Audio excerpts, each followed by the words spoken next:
مدير مديرية القطن، الحاضرون جميعا، بمناسبة مهرجان مرتع للعسل والخلطات الطبيعية، وعلى هامش زيارة الهدار بالمديرية في موسمها 158، يسرني نلقى على مسامعكم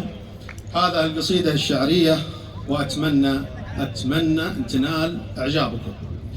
وأقول فيها: أبديت بك يا الله يا واحد أحد، أبديت بك يا الله يا واحد أحد، يا غافر الزلات يا حي يا كريم، يا بالكرم والجود يا الفرد الصمد، الحمد لك تعداد هبات النسيم، يا من تجازي كل بنادم لا حمد أو عظمك تعظيم واجد يا عظيم، يا من نطق عيسى بأمرك في المهد وانجيت يونس ليلقاه الحوت صيد. انت خلقت الناس وإليك المرد، وانت بكل حاجة في الدنيا عليم، يا من جعلت النار تتحول برد وحييت كم مخلوق عظمانه رميم، سالك بحق طه وغافر والمسد، تجعلني أعبر فوق ذاك المستقيم، وارجوك لا قد صرت في قامه ومد، غثني بشيء من خير جنات النعيم. ثم قال بو أنور فمن جدة وجد، يا المرتعي جديت من جد يا زعيم، هذه نتيجة من في الشغل اجتهد، يا توخ خلق الله كالسيل الهبيل، سويت شي ما هو الحد من دون حد لأهل البلد، قال الجعيدي والمقيم، في كل زيارة انت نبراس المدد، انت هذا السوق النشمي حميد،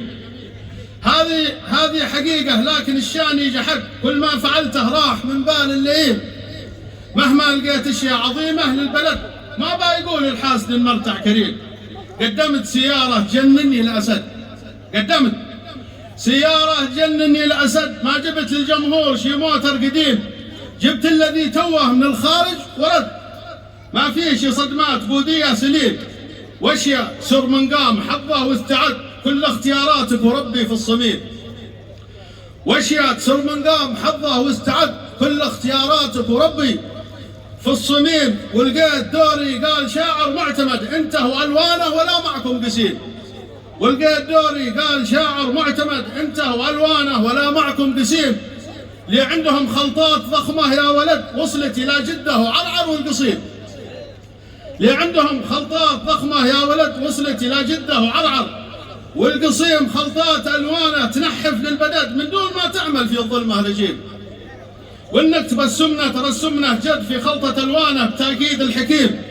تمت ولو زليت ما انا بالعمد، تمت ولو زليت ما انا بالعمد، دله معي هاجوس كل ساعه يهيم، واسف اذا طولت وفكري شرد، الحين بتعوذ من ابليس